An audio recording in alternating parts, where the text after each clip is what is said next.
The Traveler and I made one each. Here, have it taste while it's still warm. Thank you.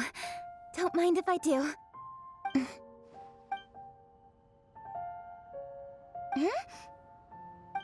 What is it? What does that face mean? This flavor... I've tasted it before. Apologies. Xiangling, Traveler, thank you both. This is everything I had hoped it would be.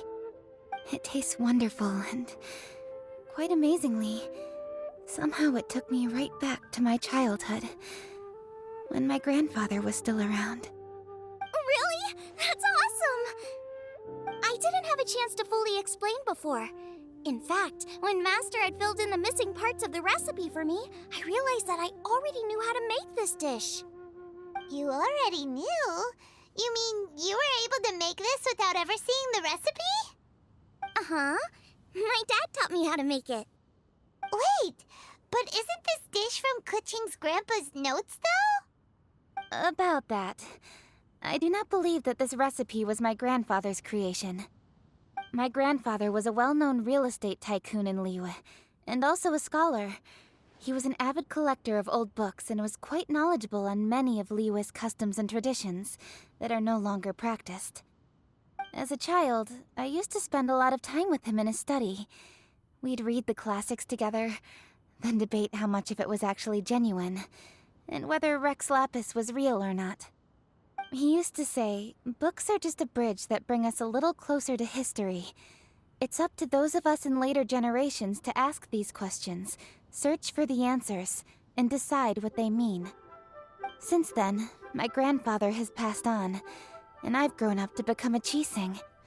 My views on Rex Lapis have changed in this time too, from myth to reality. For me, the name Rex Lapis is inextricably wound up with memories of my grandfather. Whenever I see his name written down, it always reminds me of sitting in my grandfather's study, seeing all of his notes. As I said earlier, this recipe came from those same notes. It's an ancient dish that he was trying to restore to its original form.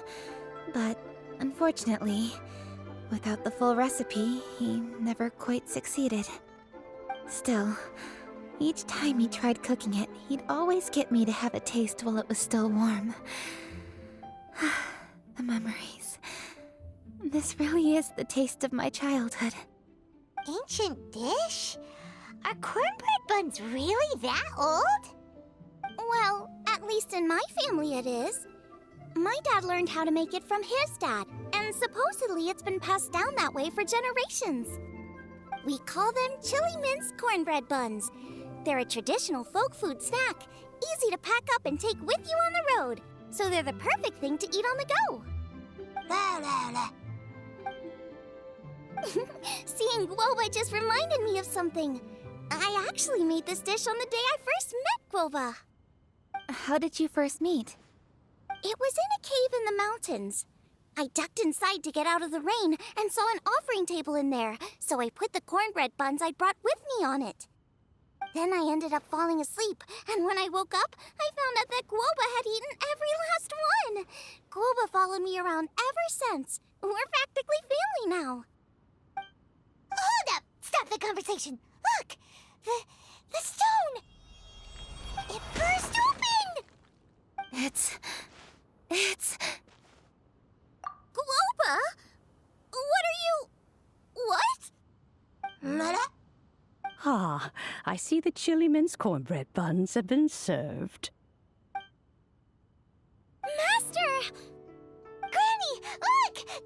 The stove god statue looks just like Guoba! Oh, indeed it does. After all, Guoba is the deity you've been searching for. God of the stove. Guoba is a god? You asked me if a sufficiently festive atmosphere would be enough to reawaken the stove god. And my answer is this. Yes. And no. The stove god has always been a deity with great affection for the people, and who acts in response to their desires. To him, The heart's passions and the heart's desires are not the same thing. Passion can be a technique, a skill, something derived from experience. But desires, they are deeper, more innate. They are the heart's strength in its purest form. Masterful chefs is wonderfully exciting, but it is more an exercise of passion than of desire. And passion alone will not suffice to reawaken the stove god from his deep slumber. But just now, when Kuching ate this dish he had longed for, a deeply held desire was fulfilled. As well as receiving an answer to her question, she also gained something much more precious. A moment of poignant nostalgia so vivid, it felt like she was right there alongside her grandfather. The enormous power unleashed by the fulfillment of this desire resonated with the stove god's statue, and caused it to manifest once more the form it took in the past. Of course, the stove god himself is not contained within the statue. The true stove god has been here with us all along.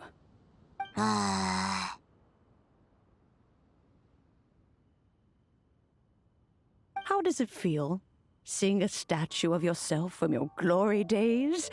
Look at him. Still so majestic. Glory days? Wait, what happened? Did Groba used to be different from now? Oh, yes. Back in his day, your Guoba was once the patron god of the soil. But all the wisdom and power he had then, he has since surrendered to the soil itself.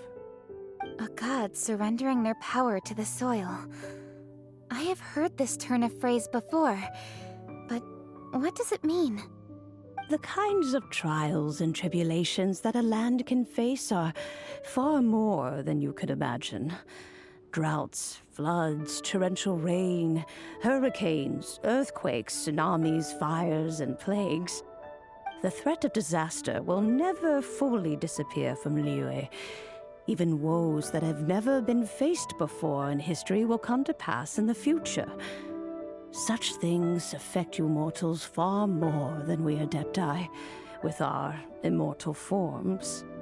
He once walked with you over the barren plains until you arrived at last at the harbor. He joined you in building your dwellings and lighting the stoves. It was his hand that lit the very first street lamp of Liyue and brought the aroma of cooked food into every household in the land. You mortals no longer remember him, but back in the age when you did, he was the closest of all the Adepti to the common folk.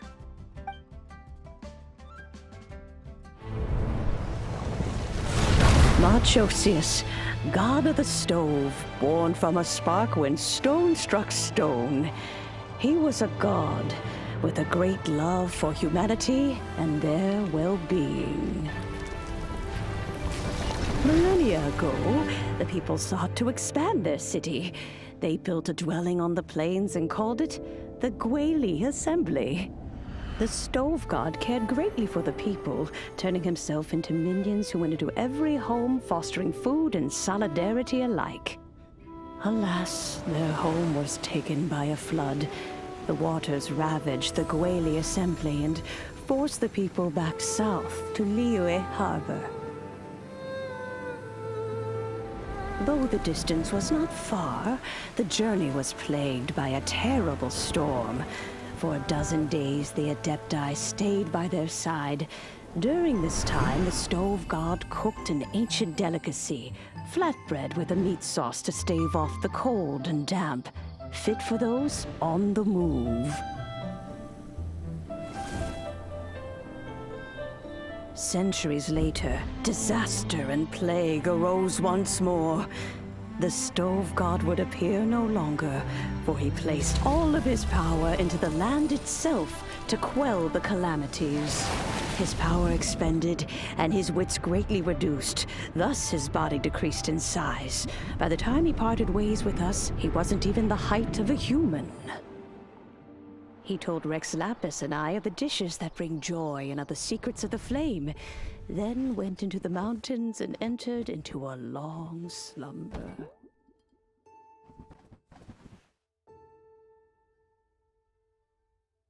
The stove god departed, and Guoba was born. When he awoke, he ate the chili mince cornbread buns placed on the offering table by a young lady in yellow.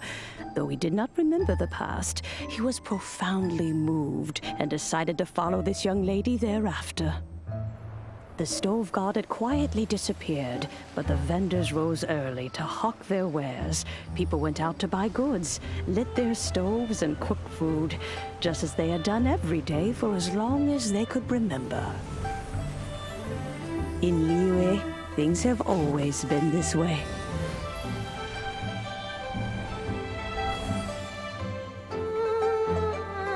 Nature provides, the mountains rejoice. We are blessed by heaven's good grace. Years have gone by. The world has transformed, but our way of life survives.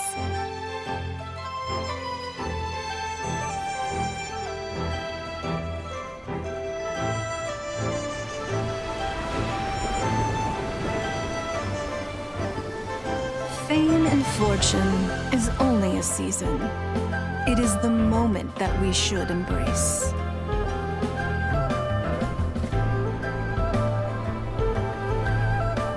Past meets present. Heritage becomes legacy.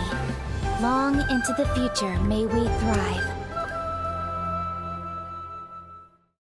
You once told me that dining is the profoundest of customs in the human world. To eat well is to consume vitality itself, and to drink well is to partake of the very essence of the world. It is a matter of paramount importance, you said, for people cannot face the arduous journey ahead on an empty stomach. At once a humble affair and a profound one. A humble meal of maize and spring water is also profound in that. By ensuring one's survival, it paves the way for millennia of human history and culture to come. My dear friend, Liyue has changed so much while you have slept. Looking at the prosperity and beauty around us today, does it make you happy? Guoba, this is kind of a huge deal. Why didn't you say anything?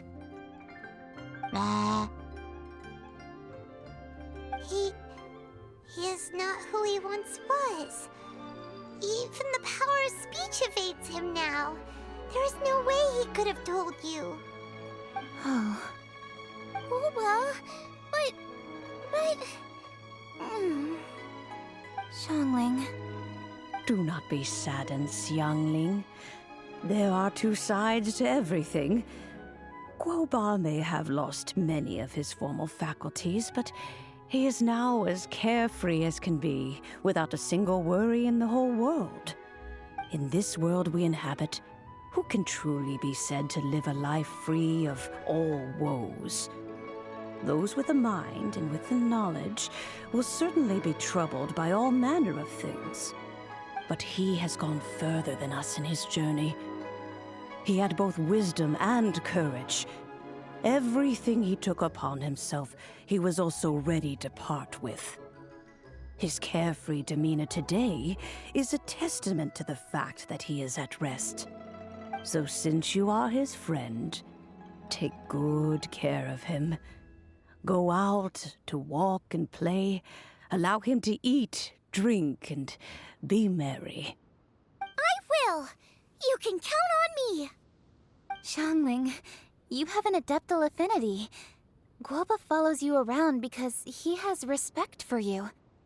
The moment he awoke, he was met with the familiar flavor in the chili mince cornbread buns he ate. After all that time, he still recognized the dish he had invented, and he approved of you as the one who had cooked it. That's right. The taste of one's home cuisine always brings back memories of home. Though he remembered nothing, eating the food you had cooked gave him a feeling of familiarity. That is why he stuck by you. You may be the first person in history to give the stove god the experience of being a satisfied customer.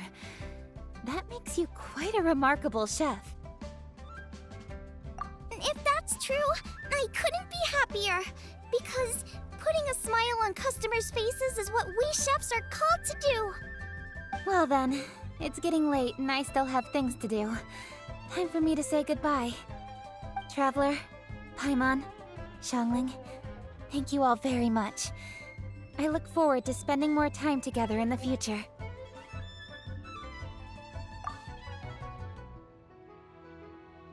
I guess my dad's probably heard the good news already, but I should still go catch up with him. Master, it's been a while since you came by. Why don't you join me? He thinks about you all the time, you know. He's always telling me to invite you over. Oh, goodness me. Then, far be it from me to refuse. Off we go, then. Let's saunter over gently and see how all the city folk are getting along.